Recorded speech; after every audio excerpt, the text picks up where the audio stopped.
come today as an anti-corruption activist, and it should be noted that on Tuesday, after Dr. King Day, that there will be a hearing to the House Ways and Means Committee over a special elections bill that is being put forth by Delegate David Moon.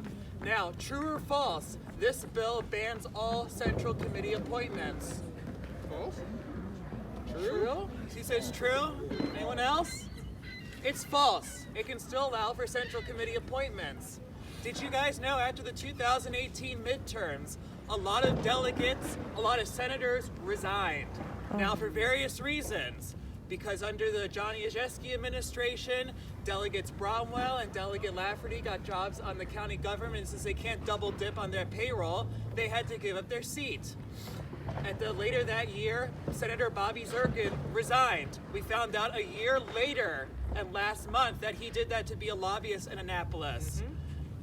Then right after that, Robert Herr, who's the district attorney for our state, announced an indictment against Cheryl Glenn a few days after she resigned, right around Christmas. And then of course, I forgot to say, Speaker Bush passed away April of 2019. God bless him, and my dearest condolences to their family. Getting back to 2020, a lot of legislators, while there was a pandemic breaking out, they resigned, various reasons. Alice Kane resigned to cheer for ailing family. We had Senator Serafini, he resigned. Delegate Paul Quarterman, he resigned to take that seat.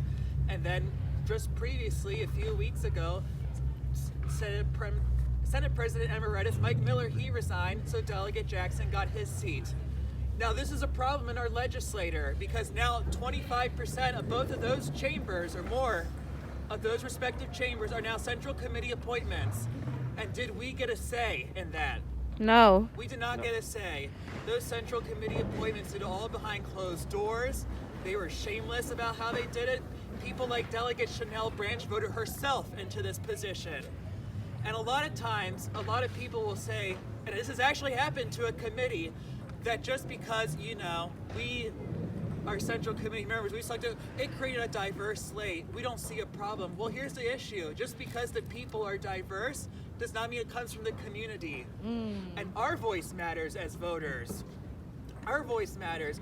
These people who get into these appointed positions, they have the incumbency advantage, they had the fundraising advantage, they had the backing of the party advantage, and they probably had that sample ballot, especially someone like Susie Proctor, who actually had said after her husband passed away in 2015, I won't run for this position. Fast forward to 2019, she ran and easily won.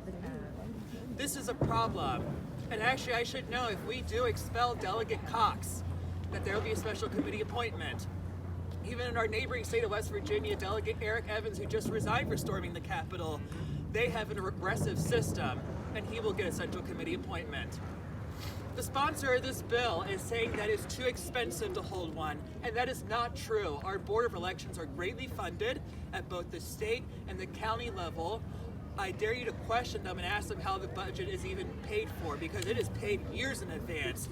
They literally buy all the equipment, they put in a warehouse, at least for Baltimore County, on Gilroy Road, and it's just a matter of them opening up the keys and holding a voting site for special elections. They had to do it for when Elijah Cummings passed away, because that is mandated by federal law. And I'm going to oppose this bill because they can do better, and they owe us a better bill. No, turn it around. Turn that side around. No more Central Committee appointments. This is the state of Maryland. We're not in gangs of New York. This is not Boardwalk Empire, and the years of the political elite and the political machines, that is dead. Especially now that Mike Bush and Mike Miller are out of here. Thank you. Woo! Yes.